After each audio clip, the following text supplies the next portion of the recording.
Okay, part 3.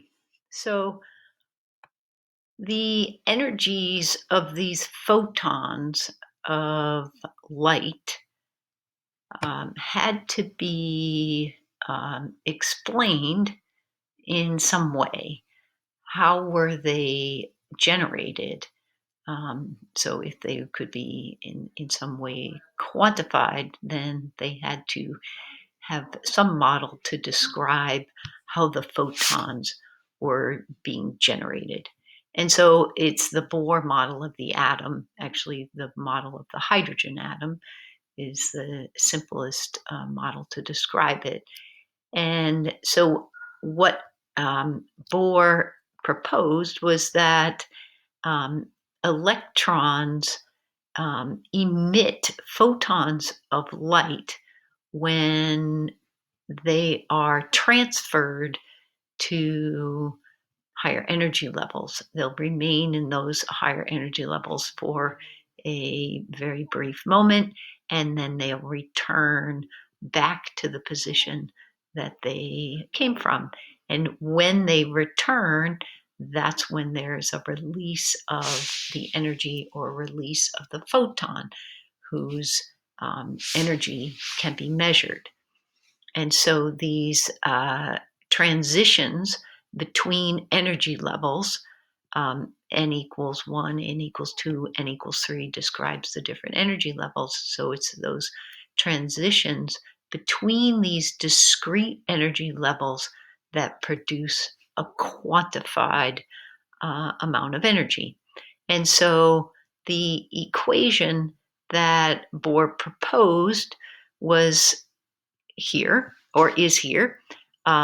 It's delta E, so the change in energy between any two energy levels, all right? And if it's energy that's absorbed, then you're going to end up with a positive value here.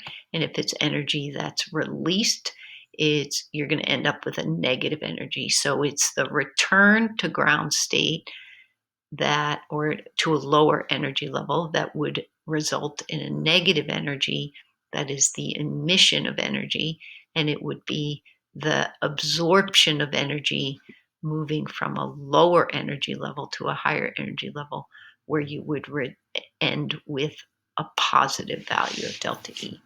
So the equation is this, that the E final minus E initial is equal to RH, which again is another constant. RH is here, negative 2.18, negative 2.18 times 10 to the negative 18th joules. And that's equal to the change in energy, is equal to the E final minus E initial. So what that means is, what is the electron's final state minus what is its initial state?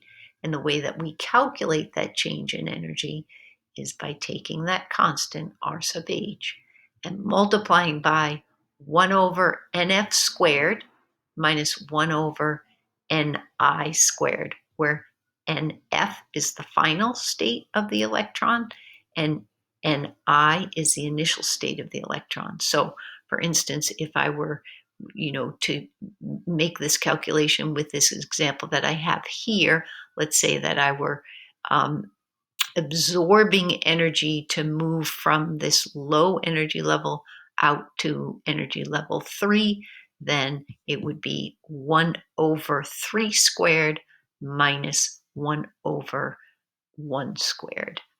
And then if I wanted, so that would be in order to get it to a higher energy level.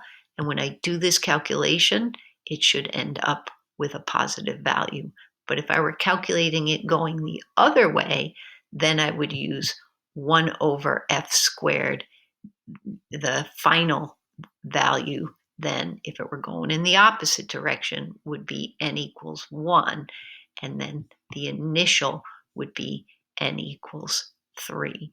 And so in that scenario where it's returning to a lower energy, then energy is released, because negative values in chemistry mean release, positive values in chemistry mean absorbed. So that's the equation that you would use to determine the change in energy between any two energy levels for this electron transition.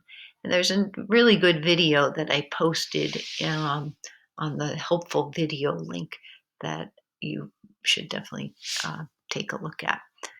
And I'm going to say don't worry about that. We're not going to talk about that. This little piece down here. With the Planck's equation and Einstein's equation. But it's kind of interesting if you kind of go through the development of how those two equations are connected to each other. But it's not necessary for us to cover it. And then the other thing I'm going to say just at the end here, that this last page, we'll take care of that next week. That's what our whole next week is going to involve. So I've got a bit of expanding upon that to do, so don't worry about that yet. And then this last page is just more summary of the equations. So I'm going to tell you, oh, not the last page, this last page, it has to do with the Behr-Lambert law lab that you'll be working on this week. These are just highlights of notes from the lab. I don't know, they might be helpful if you've seen it, if you've looked at the lab.